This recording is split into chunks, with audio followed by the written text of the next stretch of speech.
ਸਲਾਮੁਅਲੈਕੁਮ ਬਈ।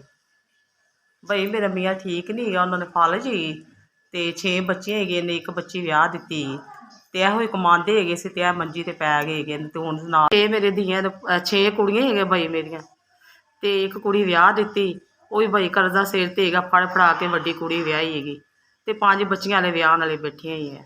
2 ਬੱਚੀਆਂ ਬਈ ਮੇਰੇ ਜਵਾਨ ਹੈਗੀਆਂ ਨੇ, ਇੱਕ ਆਦੇ ਅੱਬੂ ਦੀ ਸਰਾਂਦੀ ਵਾਲੀ ਹੈਗੀ ਕਿ ਪੁਆਂਦਾ ਵਾਲੇ ਬੈਠੀ, ਅਤੇ 3 ਬੱਚੀਆਂ ਮੇਰੇ ਛੋਟੀਆਂ ਹੈਗੀਆਂ ਨੇ। ਕਮਾਈ ਦਾ ਜ਼ਰੀਆ ਬਈ ਕੋਈ ਵੀ ਨਹੀਂ, ਅਤੇ ਮੈਂ ਕੰਮ ਕਰਕੇ ਅਤੇ ਇਹਨਾਂ ਬੱਚਿਆਂ ਦਾ ਪੇਟ ਪਾ ਲਈਦਾ ਹੈਗਾ। ਵੱਡੀ ਬੱਚੀ ਇੱਕ ਕੰਮ ਕਰਨ ਜਾਂਦੀ ਮੇਰੇ ਨਾਲ, ਅਤੇ ਨਾ ਬਈ ਮੇਰੇ ਮੀਆਂ ਦੀ ਦਵਾਈਆਂ ਪੂਰੀਆਂ ਹੁੰਦੀਆਂ ਹੈਗੀਆਂ ਨੇ, ਅਤੇ ਨਾ ਘਰ ਦੀ ਰੋਟੀ ਪੂਰੀ ਹੁੰਦੀ ਹੈਗੀ। ਮੀਆਂ ਫਾਲਜ ਦਾ ਮਰੀਜ਼ ਹੈਗਾ, ਜਿਸੇ ਕਮਾਉਂਦੇ ਸੀ, ਸਾਨੂੰ ਕੋਈ ਪਰੇਸ਼ਾਨੀ ਨਹੀਂ ਹੈਗੀ ਸੀ। ਹੁਣ ਮੰਜੀ 'ਤੇ ਪੈ ਗਏ ਨੇ, ਬੜੀ ਪਰੇਸ਼ਾਨੀ ਰਹਿੰਦੀ ਹੈਗੀ, ਅਤੇ ਔਰਤ ਦੇ ਕਮਾਉਣ ਨਾਲ ਘਰ ਨਹੀਂ ਚੱਲਦੇ ਹੈਗੇ ਨੇ।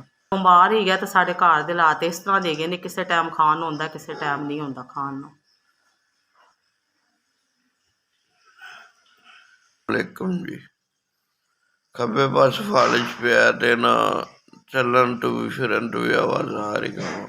ਰੋਟੀ ਵੀ ਕਿਸੇ ਟਾਈਮ ਮੇਰੇ ਘਰ ਦੇ ਜੀ ਖਵਾਉਂਦੇ ਨਾ ਖਵਾਈ ਜਾਂਦੇ ਨਾ ਖਾਧੀ ਜਾਵੇ ਮੇਰੇ ਤੋਂ, ਤੇ ਬੜਾ ਹੋ ਜਾ ਰਿਹਾ। ਮੈਂ ਤਾਂ ਸੋਚਿਆ ਨਹੀਂ ਸੀ ਇਸ ਤਰ੍ਹਾਂ ਦਾ ਟਾਈਮ ਆਏਗਾ। ਫਾਲਜ ਪਿਆ ਤੇ ਵੀ ਗਰੀਬ ਆਦਮੀ ਆ, ਤਾਂ ਮੇਰੀ ਮਦਦ ਕੀਤੀ ਜਾਵੇ। ਪੁੱਤਰ ਤੇ ਹੈ ਨਹੀਂ ਮੇਰਾ ਕੋਈ, ਧੀਆਂ ਨੇ ਬਸ।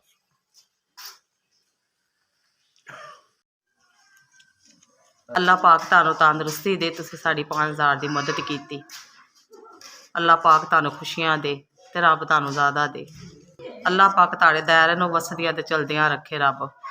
ਤੁਸੀਂ ਸਾਡੇ ਗਰੀਬਾਂ ਨੂੰ 5000 ਰੁਪਈਆ ਭੇਜਿਆ ਦਵਾਈਆਂ ਵਾਸਤੇ। ਅੱਲਾਹ ਪਾਕ ਤੁਹਾਨੂੰ ਇਸ ਤਰ੍ਹਾਂ ਹੀ ਦਿੰਦਾ ਰਹੇ ਰੱਬ। ਤੁਹਾਨੂੰ ਕਿਸੇ SVS 'ਤੇ ਤੁਸੀਂ ਸਾਡੇ 'ਤੇ ਬੜੀ ਨੇਕੀ ਕੀਤੀ ਸੀ, ਤੁਹਾਡੇ ਸਾਨ ਮੰਨ ਦੇ ਗਏ ਅਸੀਂ ਤੁਹਾਡੇ, ਅਤੇ ਬੜੀ ਤੁਹਾਡੀ ਮਿਹਰਬਾਨੀ, ਤੁਸੀਂ ਸਾਡੀ ਮਦਦ ਕੀਤੀ ਹੈਗੀ, ਅਤੇ ਸਾਡੀ ਪਰੇਸ਼ਾਨੀਆਂ ਦੂਰ ਕੀਤੀਆਂ ਗਈਆਂ। ਅੱਲਾਹ ਪਾਕ ਤੁਹਾਨੂੰ ਇਸ ਤਰ੍ਹਾਂ ਹੀ ਦੇਵੇ, ਇਸ ਤਰ੍ਹਾਂ ਹੀ ਵਸਦੇ ਰਹੋ ਅਤੇ ਵੰਡਦੇ ਰਹੋ। ਅੱਲਾਹ ਪਾਕ ਤੁਹਾਨੂੰ ਜ਼ਿਆਦਾ ਦੇ। ਅੱਲਾਹ ਪਾਕ ਤੁਹਾਡੇ ਇਸ ਦਾਇਰੇ ਨੂੰ ਤਰੱਕੀਆਂ ਅਤੇ ਬੁਲੰਦੀਆਂ ਦੇ, ਰੱਬ ਤੁਹਾਨੂੰ ਜ਼ਿਆਦਾ ਦੇ। ਤੁਸੀਂ ਸਾਡੇ ਔਖੇ ਵਕਤ ਸਾਥ ਦਿੱਤਾ ਹੈਗਾ।